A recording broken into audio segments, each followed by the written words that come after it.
こんにちは、グリプトです。先ほど、米国の関税緩和の情報が流れまして、市場もまた上向きになってます。あと、個人的にも大きいニュースありましたけど、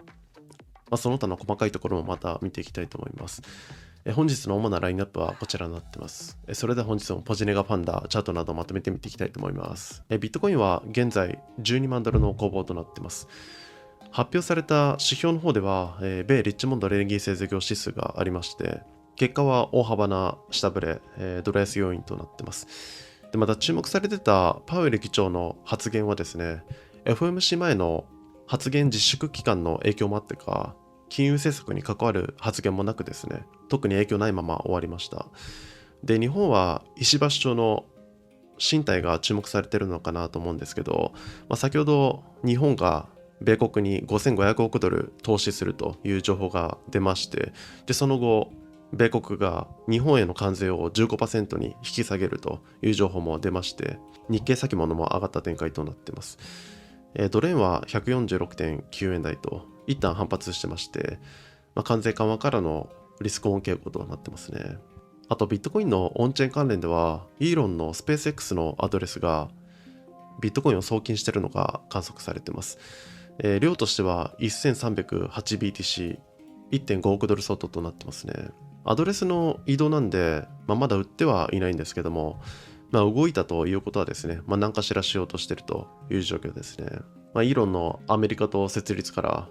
ら、テスラがまたビットコイン買うんじゃないかとかね、いろいろ期待されてましたけども、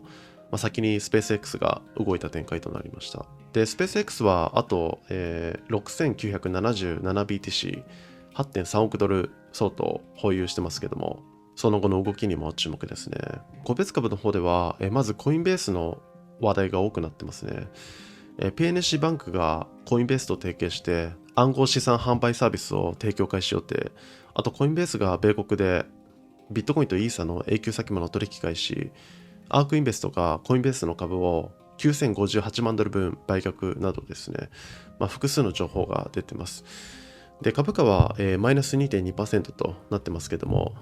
時間足のサポートを維持できるのか注目ですね。あと個人的には、サークルが節目の200ドル割ったのが気になるところですね。ジーニアス法承認までですね、仮想通貨関連株を牽引してきたような存在でしたけど、デイリーではマイナス 8.2% と弱くなってます。7月からのサポートは維持してますけども、こちらも反発できるのか注目ですね。あとはマイナーのビットファームズが最大4994万株の自社株買いを発表しています。株価もプラス 14.0% と反応しています。あとはビットコインのトレジャリー、ボルコンが死母で5億ドル調達完了。このうちの 95% をビットコインの購入に充てるとしています。で、また社名もですね、エンペリデジタルに変更することも発表しています。株価はマイナス 5.6% となっています。あとはイーサのトレジャリー、シャープリンクゲーミングが ATM で380万株を発行、9660万ドルを調達して79,949イーサ買い増し、総保有量は36万807イーサとなっています。先日ですね、ATM 販売枠を大幅増額して調整となりましたけど、今回はプラス 8.5% と反発しています。再度30ドル抜けられるのか注目ですね。あとはこちらもイーサのトレジャリー、ビットマインの株をアークインベストが 1.7 億ドル分購入となっています。株価はプラス 1.9% で終えてますね。あとは BNB のトレジャリー、ウィンドトリーがクラーケンと提携。これでクラーケンがウィンドトリーの BNB を保管、管理することになりました。で、株価はまた1ドル回帰してますけども、続伸できるのか注目です。あとは TAO 推進の XTAO が TSXV に上場、2280万ドルを調達して、TAO の購入とエコシステム周りの支援に充てるとされています。現在 1.5 ドル推移してますけども、こちらの進捗にも注目です。あとメタプラネットに関してはですね、昨日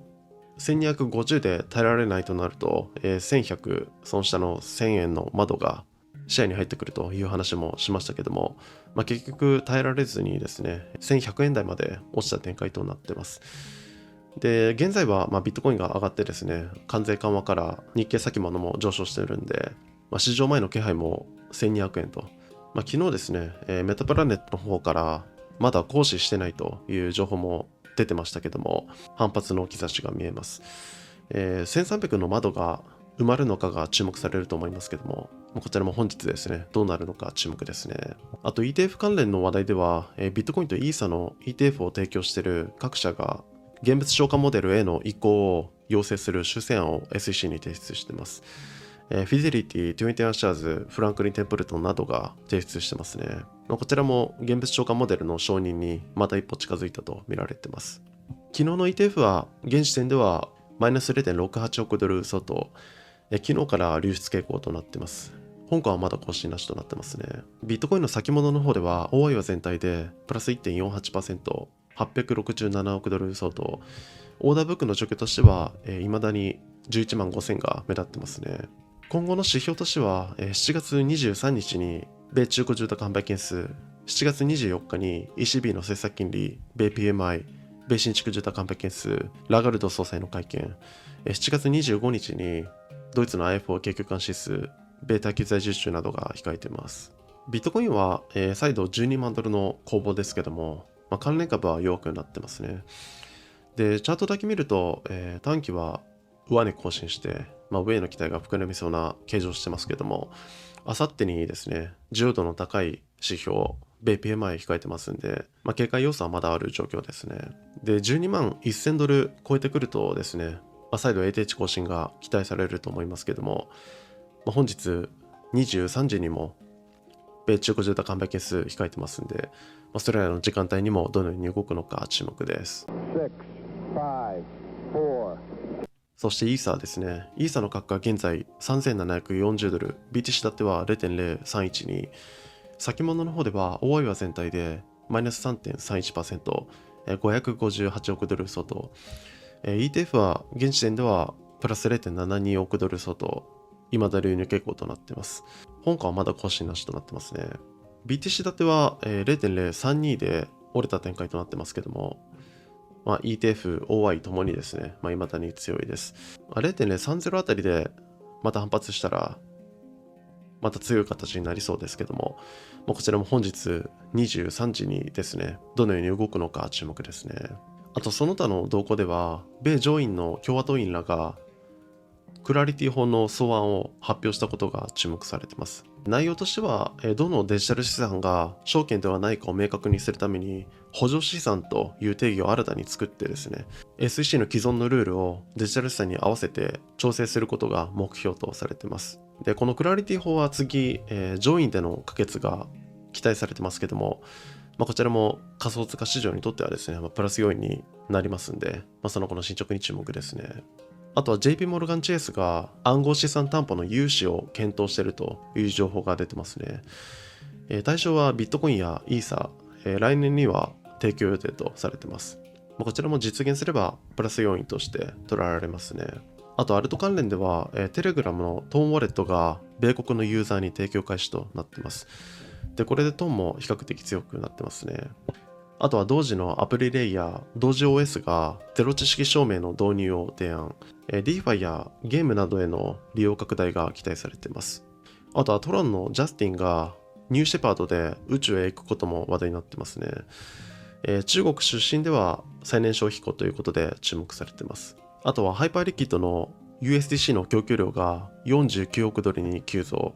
あと取引量も7月だけで1500億ドル超えてまして、需要が増しているのも注目されています。あとはストーリープロトコルの分散型データレイヤー、ポセイドンが1500万ドル調達、A16Z 始動というのが注目されています。アルトのチャート的にはトーンが比較的強くなってた印象ありました。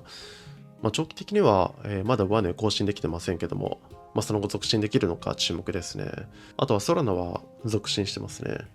203ドルつけてます。次は、今年2月と去年の210ドルあたりが抵抗になりそうですけども、突破できるのか注目ですね。あと XRP は短期ではサポートを維持してまして、抵抗を超えた展開となっています。ATH 前で一度弾かれてますけども、再度更新できるのか注目ですね。今日はこのとこですかね。トレジャリー株よりもアルトが盛り上がってきた印象ありますけど、その後も続伸できるのか注目ですね。何かありましたらコメントいただけるとありがたいです。よければチャンネル登録とグッドボタンよろしくお願いします。